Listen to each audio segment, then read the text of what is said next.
My name is Natalie Brooks. If someone looked at the family portrait hanging in the conference room of Brooks Furniture, they would probably think I was a lucky woman, a successful family, a long, established business, a secure future. The truth was completely different. The day my mother stripped me of my position in front of the entire staff, she smiled as if she were giving me a gift. My brother sat beside her and was the first to applaud. My father lowered his head and stared at the conference table, just as he always did whenever something unfair happened. No one in that room knew that was the day every secret in the Brooks family began to fall apart. My family lived in Savannah, Georgia. My grandfather founded Brooks Furniture, a furniture manufacturing and restoration company with a history spanning more than 40 years. When I was a child, I followed him through the workshops whenever I could. While other kids played with dolls or watched cartoons, I loved sitting for hours watching him polish old tables. He used to tell me that every antique carried its own story. If you were patient enough, you would discover its true value. I had no idea that years later, that lesson would save my life. As I grew older, the business continued to expand. I studied operations management, returned to the company, and spent nearly 15 years building everything behind the scenes. I managed warehouses, negotiated with suppliers, handled crises, and fixed mistakes made by other people. Most of the time, that person was Ethan. Ethan Brooks was my older brother. In my mother's eyes, he was almost perfect. When Ethan signed a bad contract, my mother said he was learning. When Ethan lost a major client, she called it a business risk. When I stayed awake through countless nights cleaning up the damage, she said it was my responsibility. Over the years, everyone in the company came to understand an unspoken rule. Ethan was allowed to make mistakes. Natalie was expected to fix them. Outside of work, I had a passion that very few people knew about. After work, I would drive to a small warehouse on the edge of town. There, I restored old pieces of furniture that other people had thrown away. Every time I held sandpaper in my hands, I felt like I was finally being true to myself. But my mother never considered it a talent. She called it a useless hobby, just as she had called every dream I ever had. Then I met Daniel Harper. Daniel was a history teacher at the local high school. He wasn't wealthy. He didn't own a business. He didn't drive a luxury car, but he was kind. He listened to people. He made me feel seen as a human being rather than a tool meant to serve my family. That was exactly why my mother disliked him. She always told me I could find someone better. She didn't mean someone with better character. She meant someone richer. Everything came to a head during the company's anniversary celebration. Every employee, business partner, and major client was gathered in the ballroom. I had spent months organizing that event.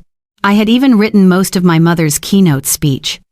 That night, I genuinely believed my efforts would finally be recognized. I was wrong. My mother stepped onto the stage as the crowd applauded. She spoke about the company's history. She spoke about family. She spoke about the future. Then she called Ethan up beside her. The smile on his face was so wide I could see it from the back of the room. "Ladies and gentlemen," my mother said, "it is time to announce who will lead Brooks Furniture into the future." I could hear my heart pounding. Then she continued, "Starting today, Ethan Brooks will be the sole successor to this company." The entire room erupted into applause. I stood frozen. My mother turned toward me. "Natalie has devoted many years to our family business, but I believe it is time for her to focus on things that are more suitable for her." The atmosphere in the room suddenly grew heavy. People began looking at me, with pity, with confusion, even with sympathy. I looked at my father. He said nothing. I looked at Ethan. He was smiling. And for the first time in many years, I understood that I had never truly been considered part of the future they were building. I took a deep breath. My mother waited for a reaction. So did Ethan. Maybe they expected me to cry, or argue, or beg. Instead, I simply nodded. I gave the slightest smile. Then I said just one sentence. "I understand." No one in that room realized that it wasn't acceptance. It was goodbye. Natalie Brooks left the ballroom that night surrounded by music and applause meant for someone else. No one called after her. No one tried to stop her. It was as if her disappearance from the company had been planned for a very long time. Gray clouds covered the savannah sky as she drove home. Familiar streets passed by outside her window, but only one sentence echoed through her mind: the sole successor. 15 years of work, 15 years of sacrifice, and it had all ended with a single sentence. When Natalie opened the door to her apartment, Daniel was already there waiting for her. He saw the redness in her eyes, but he didn't immediately ask what had happened. Instead, he pulled out a chair, placed a cup of hot tea in front of her, and waited. That was what Daniel always did. He listened before offering advice. After a long silence, Natalie told him everything. Daniel sat quietly until she finished. He wasn't angry. That surprised her. He simply said one thing. "Maybe this is the best thing that has ever happened to you." Natalie let out a bitter laugh. "Getting pushed out of my family's company is the best thing that's ever happened to me?" Daniel looked directly at her. "No, but for the first time in many years, you're free." That night, Natalie barely slept. The next morning, instead of driving to the company as she had done for more than a decade, she headed toward the small warehouse on the outskirts of town, the place where she quietly restored old furniture. Morning sunlight streamed through dusty windows. The familiar scent of aged wood and varnish filled the air.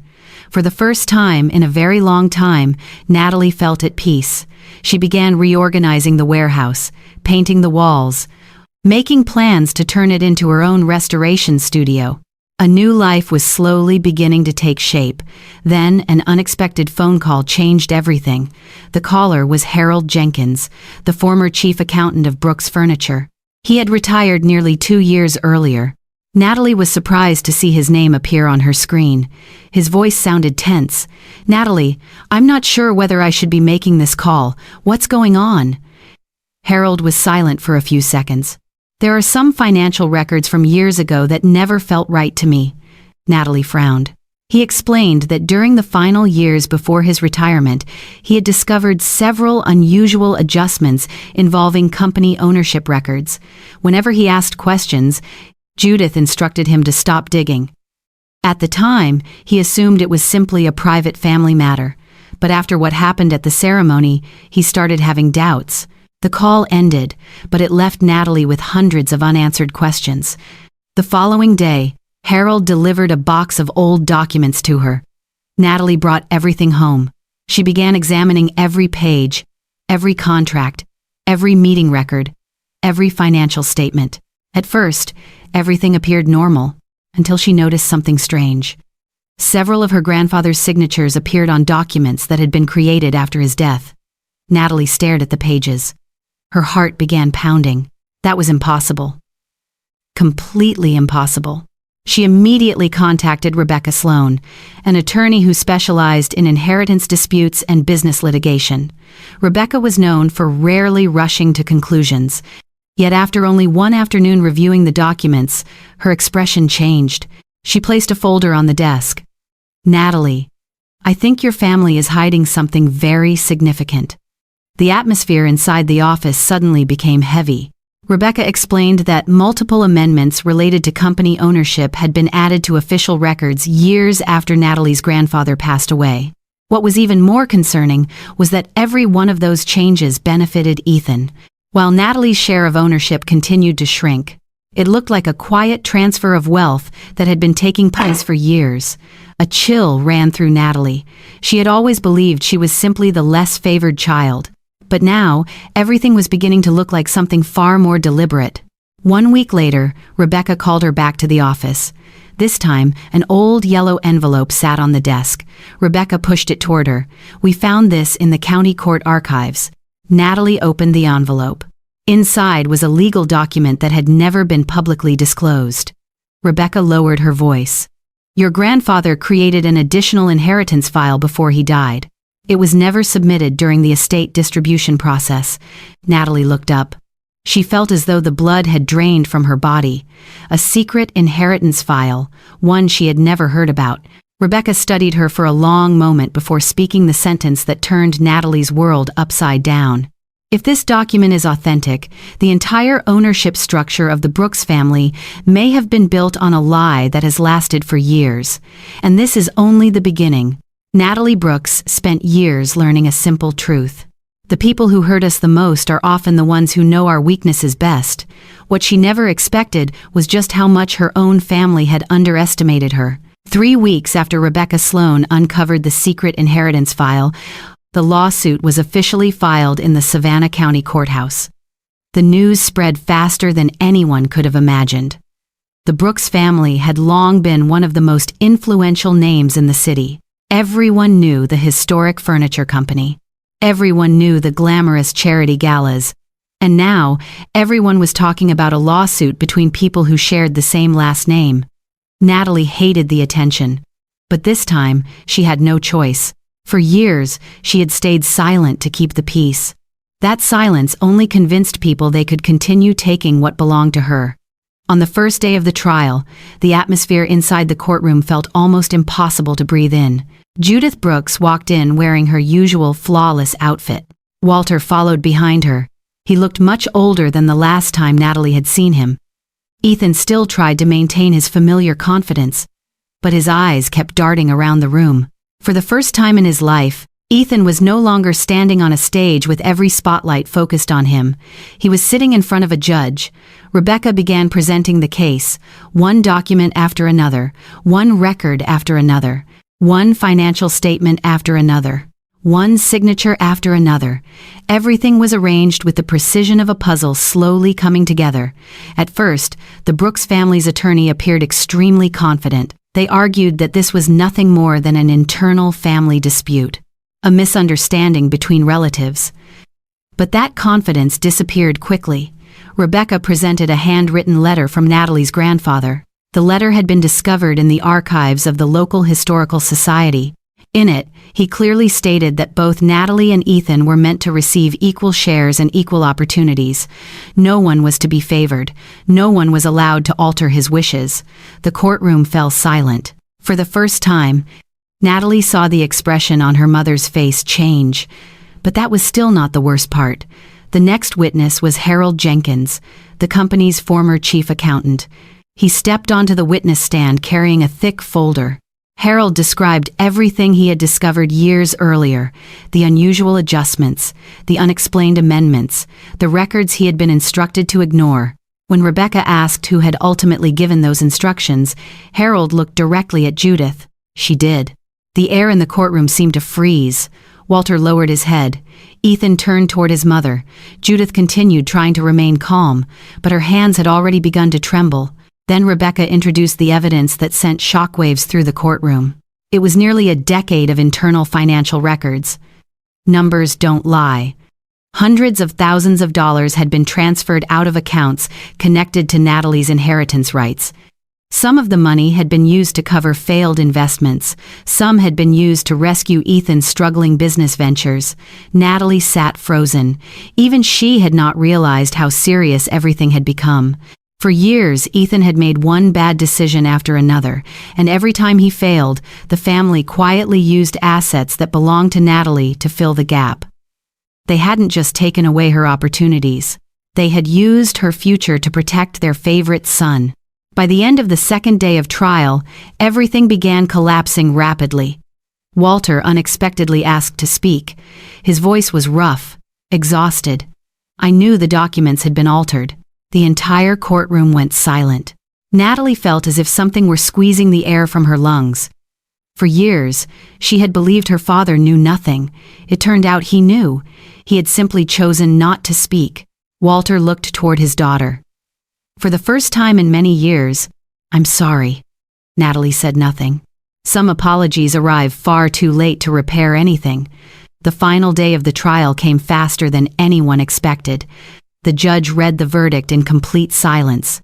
All previous amendments regarding ownership rights were declared invalid. Natalie Brooks' legal inheritance rights were fully restored.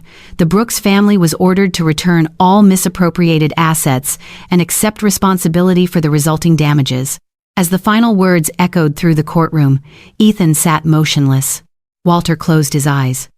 Judith's face went pale. The woman who had controlled everything for so many years had finally lost control of everything. Natalie did not smile. She did not celebrate. She did not even look in their direction. She simply stood up quietly and walked out of the courtroom. Outside, the late afternoon sunlight painted the stone steps gold. Rebecca walked beside her. "It's over." Natalie looked up at the sky. She knew Rebecca was wrong, because the trial had only exposed the truth. The real consequences of that truth had not even begun yet. Natalie Brooks once believed that victory would feel satisfying. She used to imagine the day her family would finally pay the price. The day the people who had looked down on her would be forced to admit the truth. But when that day finally arrived, the only feeling left was peace. 3 months after the trial, the city of Savannah was still talking about the Brooks family. Secrets that had been hidden for years were now appearing across local newspapers. Investors began asking questions. Longtime business partners started pulling away. Loyal customers gradually lost confidence. The reputation Judith Brooks had spent a lifetime building was falling apart piece by piece, and this time, no one could control the story anymore. Meanwhile, Natalie barely paid attention. Every morning, she unlocked the doors of her new restoration workshop. A simple wooden sign hung above the entrance, Brooks Restoration Studio. It was a dream she had buried many years ago. Now it was becoming reality. The sound of sandpaper brushing against wood, the scent of fresh varnish, sunlight streaming through old windows. Everything made her feel free. Daniel often stopped by at the end of the day. Sometimes he brought coffee. Sometimes he simply sat quietly and watched her work. Those ordinary moments felt more valuable than any title her family had ever promised her. One afternoon in early autumn, while Natalie was putting the finishing touches on an antique cabinet for a major client, her phone rang. The name on the screen made her pause. Walter Brooks, her father. It was the first call since the trial had ended. Natalie stared at the screen for a long moment. Eventually, she answered. The line remained silent for a few seconds. Then came a voice that sounded older than she remembered. Natalie, I know I don't have the right to ask you for anything, but the company is in trouble. Natalie said nothing. Walter continued. Several contracts have been canceled. The bank refused to extend our loans. Some investors have withdrawn their support. I just wanted you to know that things are very bad. Natalie quietly looked out the window. Outside, the leaves were beginning to change color. Autumn had arrived, just like in her own life. One chapter was coming to an end. I want you to help us. Walter finally said what he had truly called to say. Natalie closed her eyes. In that moment, hundreds of memories came rushing back. The times she had been pushed aside. The times she had been underestimated. The countless occasions she had been forced to clean up someone else's mistakes. The years she spent trying to prove her worth to people who never wanted to see it. When she opened her eyes again, she felt surprisingly light. I can't, Natalie answered. Silence returned to the line. This time it was the silence of disappointment. I understand, Walter said softly. Then the call ended. A week later, Judith appeared at the workshop. She stood outside wearing clothes far simpler than the polished image she had always maintained. For the first time in her life, Natalie saw her mother looking truly tired. Judith stepped inside. Her eyes moved across the restored furniture. Customers coming and going, employees busy at work, everything was running smoothly. And in that moment, she realized something she had never wanted to admit. Natalie was not a failure. She had never been a failure, quite the opposite. Judith had simply failed to see the value of her own daughter. She tried to say something, but it is difficult to repair wounds that have been created over decades. Finally, she managed only 3 words. I'm sorry. Natalie looked at the woman standing before her. There was a time when she had waited years to hear those words, so long that she once believed hearing them would make her happy. But now, the only feeling left was calm acceptance. I accept your apology, Natalie said, but it doesn't change the past. Judith nodded slowly. A sadness appeared in her eyes that no amount of money could erase. It was the price of her choices. Several months later, Brooks Furniture was officially sold to a larger corporation. An era came to an end. A family legacy closed its final chapter. On that very same day, Brooks Restoration Studio celebrated the grand opening of its second location. Friends, customers, members of the community, everyone was there. As the event was nearing its end, Daniel unexpectedly stepped forward. He reached into his pocket and pulled out a small box. Natalie laughed the moment she realized what was happening. Daniel knelt down. There was no loud crowd. No glamorous stage. Only people who genuinely loved them. "You've spent too many years building a life for everyone else," he said. "Now, would you be willing to build one with me?" Tears filled Natalie's eyes. But this time, they were not tears of pain. They were tears of happiness. "Yes," she answered. Applause filled the room. That evening, after everyone had gone home, Natalie stood alone inside the workshop. On the wall across from her hung her grandfather's old wooden sign, the one she had spent weeks restoring. She gently ran her fingers across the grain of the wood. Then she smiled.